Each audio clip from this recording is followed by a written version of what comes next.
If you're anything like me, you might have been keeping some Christmas gift wrap to one side thinking that will be perfect for a journal, but I'm not really sure what to use it for. Hey, it's Meg. Welcome back to my channel. Today we're going to be doing day 9 of the Junk Journal January prompts. Today's prompt is foliage, and I have this Christmas gift wrap that had the most beautiful patterns on it of these holly and also just foliage that I thought would obviously be perfect for this prompt, but also isn't really like Christmassy, so I thought it would be great to use as some collage material for my page. And obviously this is giving it a new life and upcycling it into some decorative elements. So obviously all gift wrap is different, but if you've come across ones where they've got designs on them like this, then cutting them out and using them as individual collage elements is a great way to use them within your journals. So all I'm doing is just carefully fussy cutting some of the leaves here, and I'm not being too fussy because what I did end up doing, if you watch all the way to the very end of this video, I kind of covered them all in coffee anyway, so it really helped to blend it in to the entire page. And I worked on just one side of my page, and I was trying to do this as a little bit of, it wasn't quite a border, but I wanted to just literally work on all up one side of my page. So in terms of my composition, doing something a little bit different. And I was just kind of thinking about how the growth of foliage is obviously all normally like upwards. So I was trying to mimic that in the layout of my page, which I know is a very broad interpretation of the prompt, but I was just trying to think of how could I really include the prompt within my page, even in the more abstract ways. And obviously that's a strange way of thinking about it, but I think in terms of the actual composition, it really helped me just to try something different. And I've been working a lot in this journal on all of the page and having all the things everywhere, so it was nice to do all the things everywhere but just in 1/3 of the page itself. So I'm just starting to lay out here some of the different elements, and I've got this old book that I had gutted for a cover.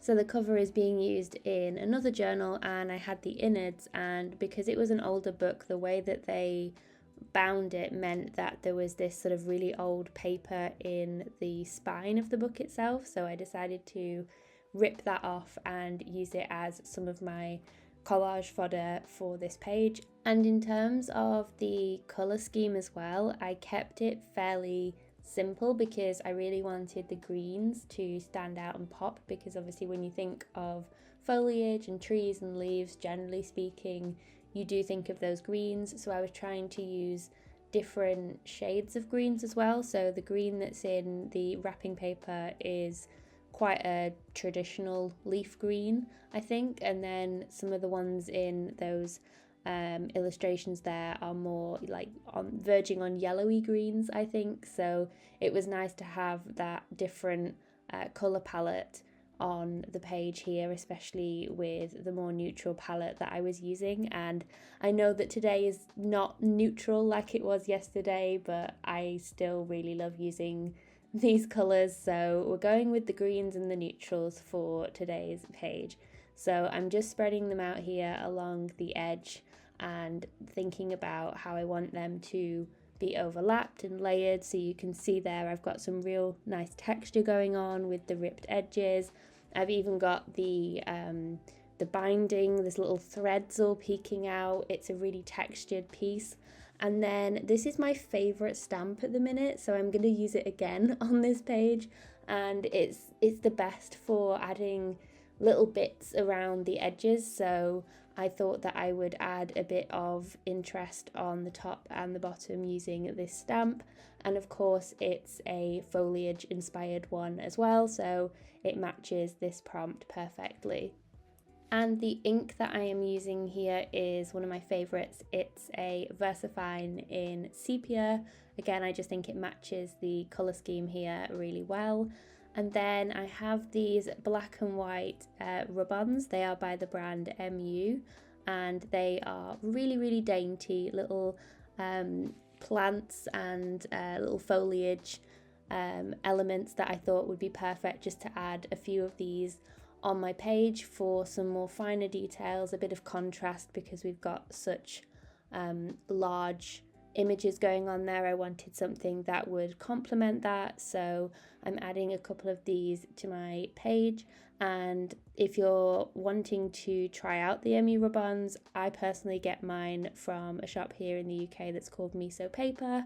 They've got a really good selection of the rub-ons, and I love to use them in my journals because they don't add a huge amount of bulk to your pages, and they really do like melt into the page. I can't describe it. Like when you put one onto some like vintage paper or something that's like coffee tea dyed, it just looks really good. And you'll notice that I use them everywhere in all my journals. I'm absolutely obsessed with them. I think they give such a good effect. And I've also been really enjoying adding some white pencil. So this one that I'm using here is a Faber-Castell Polychromos, just in white, and it's really nice just to add some texture and a bit of, it almost kind of ghosts what's behind it, so it's really subtle, but I think it adds a nice bit of detail that's slightly different to how I add the little dots and sparkles with this white Uniball Signo here. So it's nice to kind of have the two playing together on the page itself.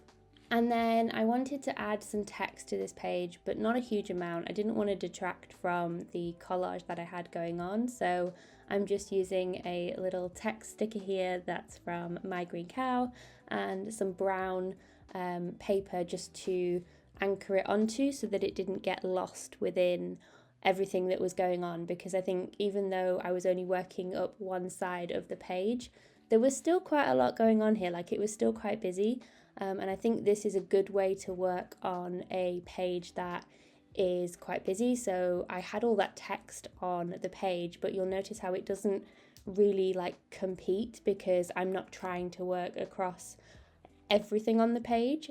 So here I'm coming in now, like I said, with the coffee.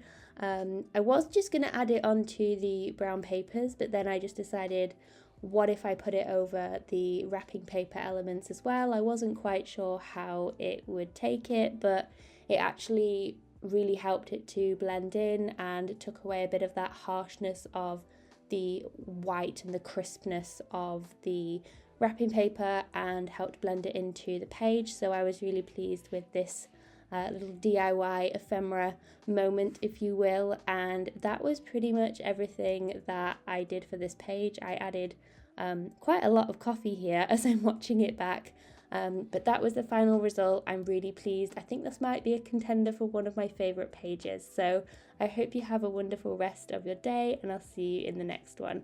Bye guys.